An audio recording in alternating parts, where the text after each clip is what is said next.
컴퓨터공학을 할 때도 그렇고 이비인후과를 전공할 때도 그렇고 사람들에게 유용한 것을 제공해주자는 제 마음은 한 번도 변한 적이 없습니다.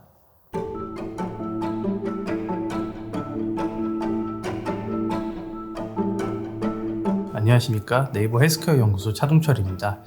저는 헬스케어와 IT의 접목을 연구하는 일을 하고 있고 사내병원에서 이비인후과 진료를 담당을 하고 있습니다. 어려서부터 컴퓨터를 굉장히 좋아했고 처음 시작은 게임을 워낙 좋아해서 컴퓨터를 많이 쓰다 보니까 이런 거 저런 걸 좀 만들어 보고 싶게 되었고 그러다 보니까 스크립트도 만들어 보고 프로그래밍 언어로 몇 개 문제도 풀어보고 대학까지 컴퓨터공학과로 진학을 하게 되었습니다.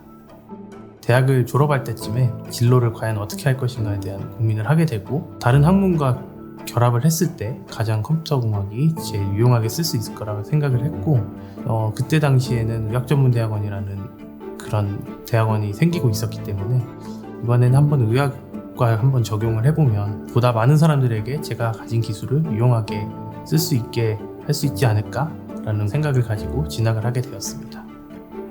컴퓨터공학만 했던 사람이라서 이제 의학전문대학원 준비하려면 생물도 해야 되고 화학도 해야 되고 과목들을 공부를 제가 결국에는 다시 새로 시작을 했었어야 됐고 결국엔 졸업하고 1년 동안 그냥 백수신세로 그냥 그 준비만 매달렸고 상당히 그때 좀 마음이 힘들었었습니다. 저는 억지로 사실 공부를 해서 머리에 넣었는데 베이스가 이미 제가 1년 공부한 거랑 거기 4년 전공해서 온 사람들이랑은 같을 수가 없어요. 무엇보다 그 마인드 자체가 네이버에 검색하면 이거 다 나오는 건데 이거를 왜 굳이 머리에다 다 넣어야 되냐 약간 이런 저항감이 은연중에 있어서 이제 시험에 나오면 대답을 못하고 이랬어서 상당히 성적에도 애를 먹었던 적이 있었습니다.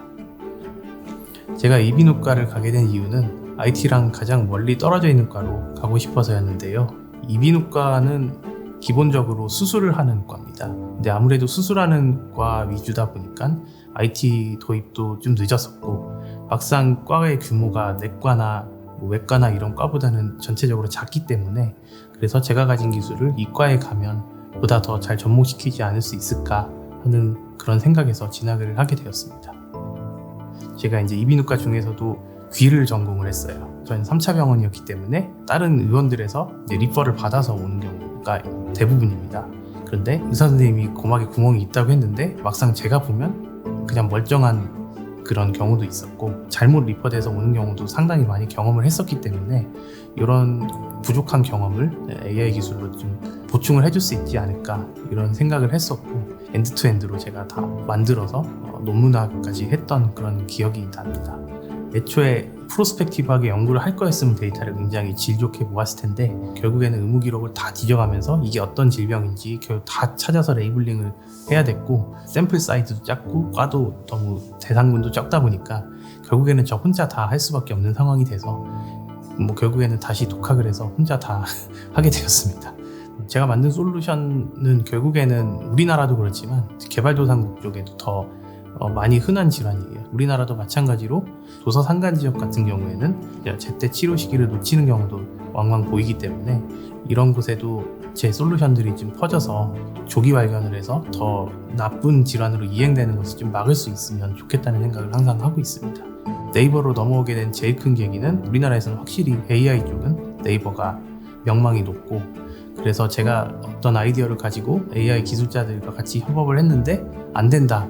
그럼 이건 애초에 AI가 안 되는 거니까 이건 안 되는 거다라고 답을 얻을 수 있는 건데 여기 넘어오기 전까지는 이게 제가 실력이 모자라서 안 되는 건지 아니면 애초에 진짜로 안 되는 건지를 모르기 때문에 최고의 전문가들과 같이 일할 수 있는 게 무엇보다 제일 큰 메리트로 다가왔습니다. 제가 네이버에서 하고 있는 일은 크게 세 가지가 있습니다. 첫 번째로는 사내병원에서 이비인후과 진료를 보고 있고 두 번째로는 이러한 디지털 헬스케어 솔루션을 클로바와 같이 개발을 하고 있습니다. 대표적인 솔루션이 스마트 서베이 솔루션이고요. 환자들이 이제 의사를 보기 전에 어디가 아파서 왔는지 거기에 따라서 스마트하게 필요한 질문만 하게 해주는 그런 솔루션이고 저희 의사들이 보는 EMR 안에 환자분들이 대답하신 용어가 아니라 저희 의료진이 차팅하는 용어로 변환돼서 자동으로 저장이 되게 됩니다. 어디가 아팠는지 미리 환자분 오시기 전에 알 수 있고 그럼 어떤 질문을 해야 되겠고 이런 게 이미 머리에 어느 정도 제가 감이 잡힌 상태에서 환자분이 들어오시기 때문에 귀가 아프셔서 오셨군요. 그러면 귀에서 물이 나온 지는 얼마나 되었나요? 이런 식으로 대화가 되게 자연스럽게 이어질 수 있고요. 지금은 사내병원 위주로 쓰고 있지만 저희 사내병원 솔루션을 보고 외부 병원에서도 쓰고 싶어하는 병원이 상당수 있어서 외부 병원에 점차적으로 고도화하면서 제공을 해드릴 예정이고, 이 외에도 다양한 디지털 헬스케어 솔루션들을 기획하는데 제가 조언을 드리고 있고, 앞으로는 더 많은 솔루션들이 나올 예정입니다. 컴퓨터공학을 할 때도 그렇고, 이비인후과를 전공할 때도 그렇고, 네이버에 입사할 때도 그렇고, 사람들에게 유용한 것을 제공해주자는 제 마음은 한 번도 변한 적이 없습니다. 네이버는 기본적으로 모든 국민들이 쓰는 플랫폼이라고 생각을 하기 때문에 전 국민들이 자기의 건강 정보를 어느 정도 본인이 스스로 알 수 있는 그런 솔루션이 있어야 된다고 생각을 합니다. 그를 위해서는 의사들도 이런 헬스케어 플랫폼의 솔루션을 잘 쓸 수 있게 도와줘야 되는 것도 선행이 돼야 되고, 잘 활용을 할 수 있다면 그것은 진료 퀄리티가 높아지니까 환자분들에게도 결국에는 이득이 되는 거라고 보고 있습니다.